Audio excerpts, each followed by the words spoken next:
Topic है सत्याग्रह, most very important है। चलिए शुरू करते हैं। गांधी जी के सत्याग्रह की अवधारणा की विवेचना कीजिए। इसका आंसर है सत्याग्रह का अर्थ है सत्य पर रहना, सत्य पर चलना और किसी भी अवस्था में इसका साथ ना छोड़ना सत्याग्रह कहलाता है। गांधी जी के अनुसार सत्याग्रह एक जीवन दर्शन है जो असत्य तथा अन्याय का विरोध करता है। इस प्रकार सत्याग्रह बुराई के विरुद्ध सीधा कार्रवाई, यानी बुराई के विरुद्ध सीधी कार्रवाई। असहयोग, हड़ताल, सविनय अवज्ञा सत्याग्रह के विभिन्न रूप हैं जिसे परिस्थिति के अनुसार प्रयोग किया जाता है। गांधी जी के अनुसार सत्याग्रह विरोधी को पीड़ा पहुंचाकर नहीं बल्कि स्वयं पीड़ा सहकर सत्याग्रह का समर्थन करते हैं। तो सत्याग्रह का जीवन में उपयोग, सत्याग्रह की पहली अवधारणा है सत्याग्रह का जीवन में उपयोग करना चाहिए। तो गांधी जी का मानना था कि सभी मनुष्य को अपने जीवन काल में सत्याग्रह का रास्ता अपनाना चाहिए। चलिए देखते हैं। गांधी जी के अनुसार आदर्श व नैतिक जीवन की प्राप्ति के लिए सत्याग्रह को अपनाना आवश्यक है। इसके माध्यम से घर, परिवार और संबंधों में व्याप्त बुराइयों को दूर किया जा सकता है। सत्याग्रह अच्छाई के साथ साथ सहयोग और बुराई के साथ साथ असहयोग की नीति को अपनाता है, अतः इसके उपयोग व्यक्तिगत और सामूहिक दोनों रूपों में किया जा सकता है। इस प्रकार सत्याग्रह मानव जीवन के लिए उपयोगी है।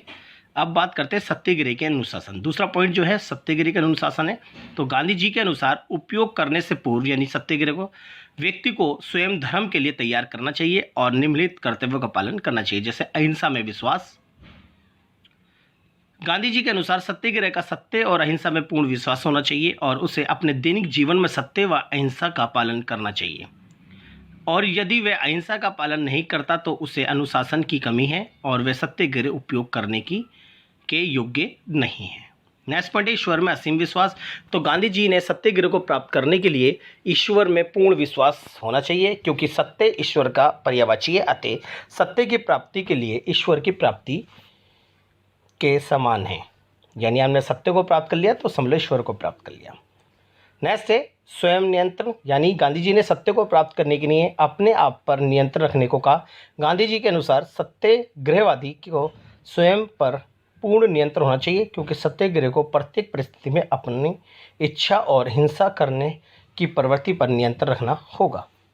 तो सत्य को प्राप्त करने के लिए चौथा पॉइंट बताया चोरी ना करने का व्रत। गांधी जी के अनुसार सत्याग्रह को असत्य का व्रत रखना चाहिए, अर्थात चोरी ना करने की प्रतिज्ञा लेनी चाहिए और बिना आज्ञा के दूसरे की वस्तु नहीं छूना चाहिए और हर प्रकार के लालच से दूर रहना चाहिए। और पांचवा है अपरिग्रह का पालन। गांधी जी के अनुसार सत्याग्रह को वस्तु का संग्रह नहीं करना चाहिए और जमाखोरी, मुनाफेखोरी जैसी समस्याओं को सुलझाया जा सकता है। यानी इन्हें अपरिग्रह यानी त्यागने की भावना का समर्थन करा।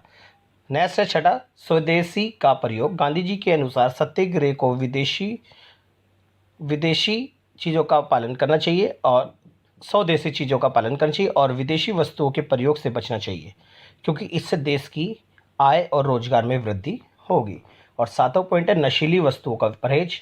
तो गांधी जी ने सत्याग्रह को प्राप्त करने के लिए नशीली वस्तुओं का परहेज की बात कही है। गांधी जी के अनुसार बीड़ी, सिगरेट, तंबाकू, शराब आदि से दूर रहना चाहिए, क्योंकि इनके प्रयोग से नैतिकता का पतन होता है। आठवां है शारीरिक मानसिक संतुलन। गांधी जी के अनुसार व्यक्तिगत और सामाजिक जीवन में अहिंसा का पालन वह कर सकता है जो आत्मा की वृद्धि से नैतिकता प्राप्त कर चुका हो। इसलिए